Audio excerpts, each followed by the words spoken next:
잘 경청해서 한번 들어보세요. 6.25는 어떻게 됐고 우리 교회는 어떻게 세워졌는가.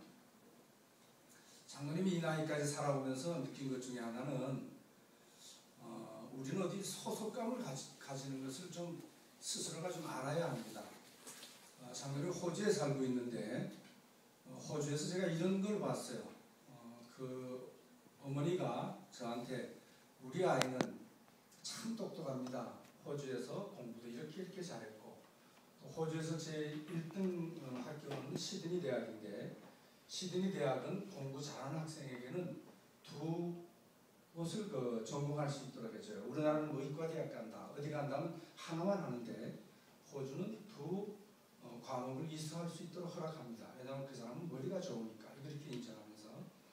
근데 그 사람이 자라날 때는 중고등학교 때까지는 잘 자라났는데 대학생이 돼서는 본인이 그 정체성을 잃어버려서 소속감을 잃어버렸기 때문에 다 커서 보니까 다 백인인데 나는 노랗게 생겨서 백인들이 너 누구냐 물었을 때 나는 코리안, 한국 사람이긴 한데 내가 어떻게 해서 이 나라에 왔고 무슨 꿈을 가지고 있는지 말하지 못하는 거예요.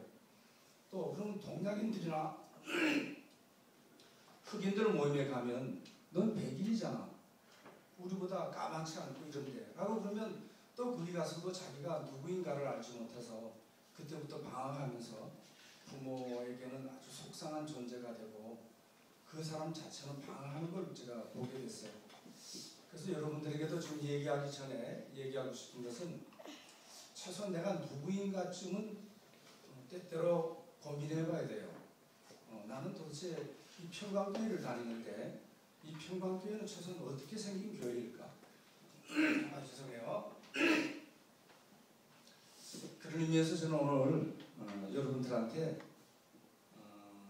6.25 전쟁과 이 교회가 세워질 얘기를 여러분들한테 옛날 얘기처럼 들려줄 터인데 미리 양해를 구할 것은 그 얘기 속에 우리 가족이 그 얘기와 함께 가게 됩니다.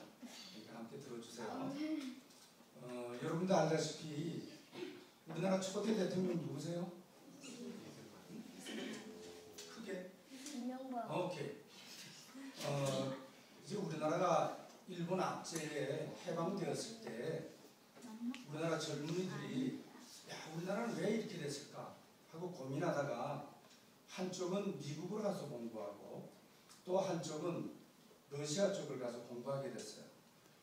대표적으로 미국 쪽에 가서 공부한 사람이 이승만이에요. 북한 쪽, 러시아 쪽으로 가서 그때는 러시아가 아니고 소비에트 유니온이라고 해서 소련이라고 불렀는데 소련에 가서 공부한 사람은 김일성이었습니다. 그래서 이 똑똑한 이 두 사람이 우리나라를 어떻게 세울 것인가, 이 미국처럼 아주 민주주의가 발달한 좋은 나라를 세워야 되겠다 라고 생각해서 이승만 대통령은 남한 쪽으로 와서 여러분 우리 미국처럼 잘 살아야 합니다 라고 주장하면서 점점 세를 구축한 것이 우리 남쪽이고, 북쪽은 러시아에서 사회주의, 공산주의를 배워온 사람이 우리는 다 평등하게 살아야 합니다. 부자고 많이 배우고 이게 중요한 게 아니라 다 같이 잘 삽시다. 이런 사회주의 사상을 가지고 이제 점령해 나간 것이 북한이었어요. 그때 우리 가족은 평안북도 영병군 서울인면 용광리라는 데서 살았습니다. 그것이 지금 원자력 핵발전소가 만들어져서 매우 어렵게 된 곳, 그것에 우리가 살았는데 저희들은 그때 농토를 많이 가지고 있었어요. 그래서 그걸 가리켜서 그 당시에 지주계급이라 그래서 그때는 부자라고 잘 살았지만 그 이후에는 아주 지탄을 받는 계급층이었습니다. 왜냐하면 그 많은 땅을 가지고 한 1000평씩 잘라서 가난한 사람들에게 넌 땅이 없지, 여기 가서 농사 지어라. 이 농사를 지어서 수확을 거두면 그 반은 우리한테 주인한테 주고 반은 그 사람들이 먹고 살게 했습니다. 근데 풍년일 때는 그 가족이 그 나름대로 잘 먹고 살았지만 흉년이 들면 그 사람들은 말도 못하게 가난하게 살게 됐어요. 그 자연적으로 그 관계는 노예처럼, 그 가족에 들어있는 노예처럼 그렇게 살 수밖에 없었다. 근데 그게 우리나라의 역사 속에 쭉 이렇게 담아왔는데 공산주의 사상은 다 같이 평등하게 사는 그런 거니까 공산주의가 맨 처음에 평양시에서부터 시작한 것이 아니라 이제 농토에 가서 이 소작인들에게 그때 그 농토를 자그맣게 빌려서 농사하는 사람은 소작인이라고 불렀는데 그들한테 얘기하기 시작하는 거예요. 밤에 다 모여라. 너희들 얼마나 그동안 고생했냐. 언제까지 이렇게 노예처럼 살래. 우리가 우리 힘을 합해서 저 지주계급인 저 사람을 어느 날 밤에 처치하자. 그러면 다 같이 살 수 있잖아. 그래서 그 사람들 충동하기 시작해가지고 밤에 횃불을 들고 한 가정 한 가정 찾아가서 밤에 인민재판이라는 걸 걸었어요. 그래서 주인들을 나무에다 매달아 놓고 이 사람이 지은 죄가 이러이러하다라고 쭉 얘기한 다음에 이 모여있는 사람들에게 막 울분을 토하게 했습니다. 영원히 당신들은 그렇게 노예로 살 것이냐. 이 지주계급을 타파하자. 그래서 한 사람한테만 몽둥이를 주는 게 아니라 이게 모인 사람 전체에게 몽둥이를 줘서 똑같이 와서 이걸 때리게 합니다.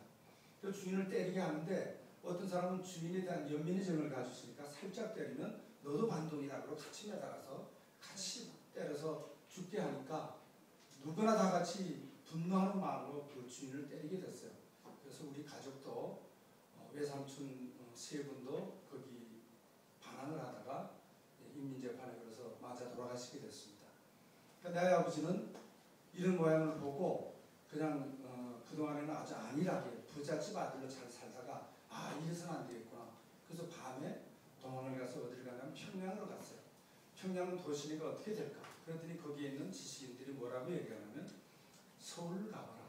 서울에는 우리나라의 지식들이 다 모여서 토론하고 뭔가 알 수 있을 거야. 그래서 다시 서울로 갔습니다. 그 서울로 가서 여러분들 영화에 보면 그 김두한이라는 영화를 보면 그 사람이 깡패인 거로 평가되지만 김두한이라는 사람은 그 당시에 만들어졌던 서북청년단이라는 게 있었어요. 서북청년단은 뭔가 하면 북쪽에서 북서쪽에 있는 청년들이 모여서 이 공산주의가 잘못된 거다. 우리가 이걸 언젠가는 뒤집어 엎어야 된다 하는 그런 공부를 하면서 모인 그 아주 혈기왕성한 청년단이 모였는데 이 청년단을 김두한 씨는 등에 업고 참 공산주의 타파하는 좋은 일도 많이 했지만 그 우리나라가 초창기 정부가 이루어질 때는 그 완력을 얻고 하여튼 여러 가지 일들 여러분들이 이해하지 못하는 여러 가지 일도 하여튼 있었습니다. 아무튼 그때 우리 아버지는 그곳에 있다가 아 세상이 이러한 세상이로구나 그런 걸 알고 이제 안내자를 사서 연금을 소리면 거기에 가면 어떠한 가족이 있는데 그 가족을 데리고 오라고. 그래서 우리 집으로 보내서 우리 어머니가 그 당시에 내 위로 누나 2분 그리고 내가 태어났었는데 나까지 데리고 그 안내자를 따라서 집에 있는 금붙이 이런 걸 다 이제 모아가지고 임진강을 건너서 남한으로 오게 됐어요. 그런 서울에서 우리 어머니의 아버지는 다시 한번 신세대처럼 아주 다시 사랑을 하게 돼서 내 밑으로 쌍둥이 여동생을 낳게 되었습니다. 그 잠깐 그러한 세월을 보내는 중에 6.25가 터졌습니다. 여러분도 알다시피 6.25 전쟁이 일어났을 때 아까 내가 얘기한 대로 김일성이가 러시아와 중국을 등에다 업고 많은 무기를 얻어서 남한으로 쳐들어 내려오니까 사흘 만에 서울이 점령당했어요. 그럼 들어와서 제일 먼저 한 일이 뭔가 하면 서북 청년단 가족들을 다 잡아라. 두 번째는 군인 가족 잡아라. 경찰 가족 잡아라. 그래서 이 가족들을 다 잡아서 그 남편들을 다 서북에다가 다 집어넣고 그리고 그 가족들 살고 있는 집에다가는 전부 다 반동 가족이라고 빨간 표말을 붙였어요. 그러면 그 가족하고는 누구든지 얘기하면은 안 되는 거예요. 그래서 우리 어머니도 아버지는 잡혀가고 어머니는 이 5남매를 데리고 그 당시 우리 어머니 나이는 28이었어요. 그 28의 5남매를 데리고 거기서 아무 가족도 말도 붙이지 않지 가지고 있는 식량은 떨어지지 그래서 배고파서 아주 어려운 세월을 이렇게 쭉 보내게 됐는데 드디어 6.25 전쟁이 점점 발발해서 시간이 흐름에 따라 북한군은 질주해서 부산만 남겨놓고 다 하게 되는데 그때 미국의 메가더 장군이 인천 상륙작전을 해서 서울을 탈환시켰습니다.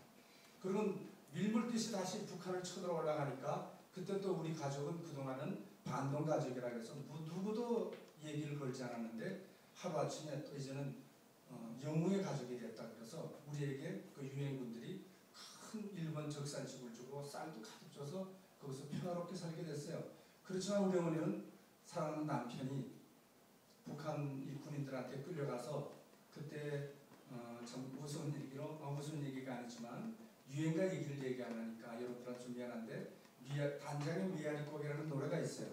뭐 철사줄로 두 손 꽁꽁 묶인 처라는 그런 게 있는데 정말 우리 아버지가 잡혀갈 때는 철사줄로 두 손 꽁꽁 묶여서 이 북한 군인들이 총을 아낀다고 10명씩 쭉 세워놓고는 앞에다가 배에다가 총을 겨누고 쏴서 10명씩 죽이고 또 그것도 모자라서 운물에다가 이어서 죽이고 이렇게 죽이면서 북한 군인들은 도망갔어요. 그러니까 어머니는 우리 아버지 시체를 찾아보려고 여기저기를 막 돌아다녔다 그래요. 그 이후에 그러면서도 배는 골치 않고 살았는데 다시 인민군들이 중공군과 합세해서 다시 밀고 내려왔어요. 그때 우리가 후퇴해서 내려간 게 그 유명한 일사후퇴입니다. 그래서 우리도 아버지는 없지만 힘 있는 사람들은 먼저 기차를 타고 다 남한으로 피난 것 같지만 우리 어머니는 우리 삼남매 그리고 쌍둥이 여동생들 그때 돌이 막 지났지만 젖이 모자랐기 때문에 이 쌍둥이 여동생들이 걷지를 못해서 보재기에다가 짐처럼 양쪽에 두 손에 이렇게 들고 그리고 남쪽으로 피난 갈 길을 찾다가 운이 좋게 기차를 하나 만나서 그 기차 속에 타고 부산으로 내려왔습니다. 부산 내려온 것이 그 당시 부산역은 어디에 있었냐면은 여러분들 저 중앙도에 가면 40계단이라는 거 봤죠? 40계단 앞이 바로 부산역이었어요. 거기 큰 광장이 있었고 그게 왜 40계단인가 하면 피난 미리 온 사람들이 그 이후에 열차가 들어오면 우리 가족은 혹시 올까 해서 그 40계단에 사람들이 쭉 앉아서 그 피난민 중에 누가 올까 기다렸어요. 그 기다리던 그 애완의 계단을 지금도 잊지 말자 그래서 그 계단이 40계단이라고 지금 중앙동에 만들어 놓고 그 앞에는 보면 왜 강릉 TV는 뭐 조각도 만들어 놓고 엄마가 가슴을 젖을 다 내놓고 아기를 업고 있는 그런 조각이 있죠. 아마 그런 걸 상징해서 지금 만들어 놓은 것이었고 아무튼 그것이 옛날에 부산역이었는데 우리도 무사히 거기에 도착하게 됐습니다. 그곳에 도착해서 하루 지나고 이틀 지났지만 우리 어머니는 사실은 남쪽에 부산에 아는 사람이 없으니까 하루 지나고 이틀 지나면서 가정 먹는 건 다 떨어지고 또 젖먹이 우리 쌍둥이는 울다가 이틀쯤 굶으니까 그냥 조용해지고 나도 우리 오남매 중엔 밥 달라고 참 버텼다 그래요. 그래서 나도 이틀쯤 굶으니까 그냥 정신없이 쓰러져 자게 됐고 그래서 오남매가 다 쓰러져 이제 자면서 죽을 날을 기다리고 있었는데 그때 놀랍게도 어떤 분이 하나 나타났어요. 여러분은 참 이해가 안 되지만 그때는 먹을 것이 없기 때문에 옆에 많은 5, 6살 또 7, 8 또 여러분 같은 애들이 쭈그리고 앉아서 밥을 못 먹으니까 꼬박꼬박 졸다가 죽어도 누구도 그 사람을 위로하거나 밥을 나눠주지 못했습니다. 그냥 먹을 게 없으니까. 죽으면 단지 지금으로 말하면 군인들이 나와서 큰 가마니에다가 작은 어린애는 거기다 3명씩 집어넣고 큰 사람들은 큰 마리에다 여서 차에다 싣어서 산에다 갖다가 버리는 그런 시대였습니다. 그런데 우리를 불쌍히 여길 사람이 누가 있겠습니까? 근데 어떤 사람이 어머니를 막 흔들어 깨우면서 도대체 여기 왜 이렇게 누워있느냐고 내가 가는 곳만 얘기하면 내가 데려다 주겠다고 그래서 얘기했어요. 근데 우리 어머니는 그때 힘없이 부산에 아는 사람이 없다고 그리고 우리 어머니는 참 미인입니다. 그리고 28에 혼자 됐으니까 얼마나 젊겠어요. 근데 그 젊은 분이 어떤 분이 와서 깨우면서 그러면 우리 어머니도 그러더래요. 그러면 예수 믿느냐 이렇게 묻더래요. 그래서 우리는 예수를 모른다고. 그랬더니 그럼 예비당 다닌 적이 있느냐? 아 예비당도 모른다고. 그랬더니 그분이 가만히 있더니 내가 어디다가 데려다 줄 테니까 예수 믿는다 그래라. 예비당 다닌다 그래라. 그러면 살 길이 있다고. 그래서 그분이 자기가 그때 그분은 누구였냐면 리어카 꿈이었어요. 리어카가 아니라 그 당시엔 구르마라 그래서 자동차 바퀴를 달고 나무로 만든 큰 수레에다가 짐을 싣고 뭐 저기까지 옮겨주세요. 그러면 지금 트럭처럼 옮겨주고 돈을 받는 사람이었는데 우리가 아무 돈도 없는 불구하고 우리를 깨워서 우리를 거기다 태우고 그리고 데려다 준 것이 지금 저 밑에 있는 광복교회입니다. 광복교회 그때 저녁나절인데 그곳에 갔을 때 보수동 책골목 뒤편으로 조그만 쪽문이 하나 있었고 지금 정문 쪽에 그 광복교회의 정식문이었어요. 그곳에 우리를 데려다 주면